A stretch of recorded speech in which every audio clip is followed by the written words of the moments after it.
আপনি কি কোনো মন্দিরে ভগবান শ্রীকৃষ্ণের পাশে দেবী রুক্মিণীকে দেখেছেন? মনে করে দেখবেন প্রতিটি মন্দিরে ভগবান শ্রীকৃষ্ণের পাশে রাধারানী রয়েছেন, অথচ রাধারানীর সাথে ভগবান শ্রীকৃষ্ণের বিবাহ হয়নি, বিবাহ হয়েছিল রুক্মিণী দেবীর সাথে। তাহলে এই সম্পর্ক কেমন, যেখানে বিবাহ না হয়ে দুজনকে একই আসনে সমান শ্রদ্ধার সাথে পূজা পর্যন্ত করা হয়? কিন্তু এটাই সব কথা নয়। একটি এমনও গ্রন্থ আছে যেখানে রাধারানী এবং ভগবান শ্রীকৃষ্ণের বিবাহের প্রমাণ পাওয়া যায়, এবং যে পুরোহিত বিবাহ দিয়েছিলেন তিনি কোনো সাধারণ পুরোহিত ছিলেন না। তার কথা শুনে আপনিও আশ্চর্য হয়ে যাবেন। এছাড়া এমন কিছু পৌরাণিক গ্রন্থ রয়েছে যেগুলি পুরো ঘটনাটির সম্পূর্ণ রূপ পাল্টে দেয়, যে গ্রন্থগুলির ব্যাখ্যাতে বড় বড় মুনি ঋষিরাও চুপ থেকে যায়। এটি শুধুমাত্র গ্রন্থের ভিত্তিতে গড়ে ওঠা দ্বন্দ্ব নয়। আজও প্রতি বছর ফাল্গুন মাসে মথুরার পাশে এক মধুবনে রাধারানী এবং ভগবান শ্রীকৃষ্ণের সেই বিবাহের উৎসব পালন করা হয়, যা পুরো পৃথিবীর মতে কোনোদিন হয়নি। এবং আমরা প্রতিদিন রাধারানীকে পরম পূজ্যের আসনে বসিয়ে রাধা রাধা জপ করি। আজ আমরা জানব প্রতিটি মন্দিরে ভগবান শ্রীকৃষ্ণের বাম পাশে থাকা রাধারানীর সাথে তার বিবাহ কেন হয়নি। বিবাহ কি বাস্তবে হয়েছিল কি হয়নি, বা এই প্রশ্নটি করাই আমাদের ভুল? এই তিনটি প্রশ্নের উত্তর খোঁজার জন্যই আজ আমার এই ভিডিওটি। এবং ভিডিও শেষে আপনাদের এমন একটি কথা বলবো যা আপনারা হয়তো কোনোদিনও শোনেননি। ভিডিওটির প্রথমে বলবো শ্রীকৃষ্ণের বিবাহ কার সাথে হয়েছিল এবং সেই সময় রাধারানী কোথায় ছিলেন।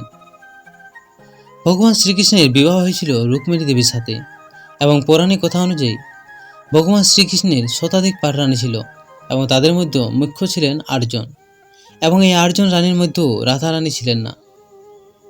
এই ঘটনাকে ভালোভাবে বুঝতে হলে আমাদের শ্রীকৃষ্ণের জীবনলীলা ভালোভাবে জানতে হবে।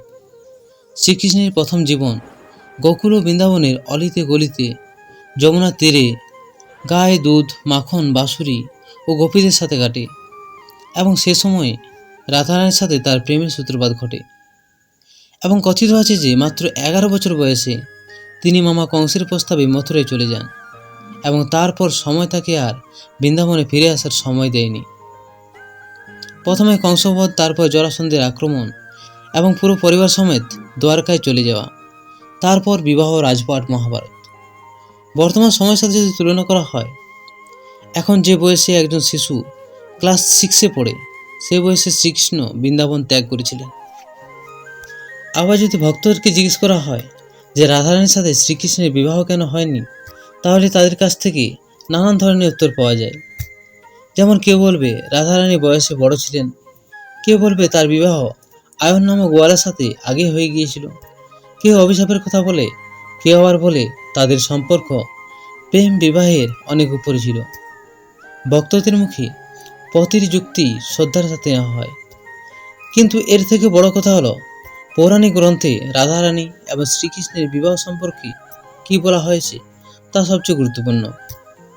এ প্রসঙ্গে বলা যায়, শ্রীকৃষ্ণের সবচেয়ে পুরানো 3টি গ্রন্থ মহাভারত, বিষ্ণু পুরাণ এবং ভগবত পুরাণে রাধারানীর উল্লেখ পর্যন্ত পাওয়া যায়নি। ভগবত পুরাণে শ্রীকৃষ্ণের রাসলীলার উল্লেখ থাকলেও কোথাও রাধারানীর নামে উল্লেখ পাওয়া যায়নি, কিন্তু রাধারানীর থাকার ইঙ্গিত পাওয়া যায়। রাসের এক রাতে সমস্ত গোপীদের ছেড়ে শ্রীকৃষ্ণ একজনকে সঙ্গে করে নিয়ে গিয়েছিলেন। সে সময় বাকি গোপীরা কষ্টের সাথে বলেছিলেন সে হয়তো শ্রীকৃষ্ণের সত্যিকারে আরাধনা করেছে। পণ্ডিতদের মতে তিনি ছিলেন রাধারানী। আবার কয়েকটি গ্রন্থ এমনও আছে যেখানে ভগবান শ্রীকৃষ্ণ এবং রাধারানীর বিবাহের কথাও বলা হয়। ব্রহ্মবৈবর্ত পুরাণ এবং গর্গ সংহিতায় শ্রীকৃষ্ণ এবং রাধারানীর বিবাহের কথা উল্লেখ পাওয়া যায়। তাদের বিবাহ হয়েছিল মথুরার সামনে ভান্ডির বনে, এবং সেই বিবাহের পুরোহিত ছিল স্বয়ং ব্রহ্মা। বর্তমান যুগে লেখাপড়া করা মানুষজন এই গ্রন্থগুলির সত্যতা নিয়ে প্রশ্ন তুলতে পারে, কিন্তু ভক্তদের কাছে এই কথাগুলি অমৃত সমান। এখানে বলা হয় যে নন্দরাজা একদিন ছোট্ট কৃষ্ণকে নিয়ে ভান্ডির বনে গায়ে চড়াতে যায়, এবং তারপরে শুরু হয় মুষলধার বৃষ্টি, ভয়ঙ্কর প্রাকৃতিক দুর্যোগ। নন্দরাজা কৃষ্ণের চিন্তায় ভয়ে আতঙ্কিত হয়ে পড়ে। সে সময় আকাশ থেকে আবির্ভূত হয় এক অতি সুন্দর নারীর, তিনি ছিলেন রাধারানী। তিনি কৃষ্ণকে কোলে নিতেই ভগবান শ্রীকৃষ্ণ একজন সুন্দর যুবকে পরিণত হয় এবং এই ঘটনায় মোহিত হয়ে ব্রহ্মদেব স্বয়ং তাদের গন্ধর্ব বিবাহ দিয়েছিলেন।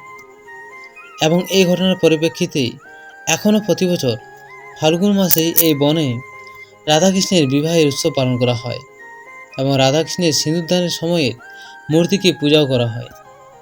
এই বিবাহের কথাই আমি প্রথমে উল্লেখ করেছিলাম। এখানেই প্রশ্ন আসে, তাহলে পুরো পৃথিবী কেন মনে করে যে রাধা এবং শ্রীকৃষ্ণের বিবাহ হয়নি? এই ব্যাখ্যায় মুনি ঋষিরা বলেন যে রাধারানী কোনো আলাদা নারী ছিলেন না, তিনি স্বয়ং শ্রীকৃষ্ণের অংশ। তিনি লীলা করার জন্য শ্রীকৃষ্ণের বাম অংশ থেকে আবির্ভূত হয়েছিলেন। তাদের যুক্তি, কেউ নিজের আত্মা বা ছায়ার সাথে কিভাবে বিবাহ করতে পারে? আবার অনেক ঋষিগণ ভান্ডির বনের বিবাহকে মানতে অস্বীকার করেন। তাদের যুক্তি, বিবাহ সেটাই যা সবার উপস্থিতিতে হয়। অবশেষে বলতে হয় যে শ্রীকৃষ্ণ মাত্র 11 বছর বয়সে বৃন্দাবন ত্যাগ করেন এবং আর কোনোদিন তিনি ফিরে আসেননি। রাধারানীর সাথে দেখাও করেননি। বলা হয় তিনি যাবার সময় তার বাঁশুরি রাধারানীর কাছে দিয়ে গিয়েছিলেন। তারপর আর কোনোদিন তিনি বাঁশুরি বাজাননি। আজকের মতো এই পর্যন্তই। রাধে রাধে সবাইকে। দেখা হবে পরের কোনো ভিডিওতে।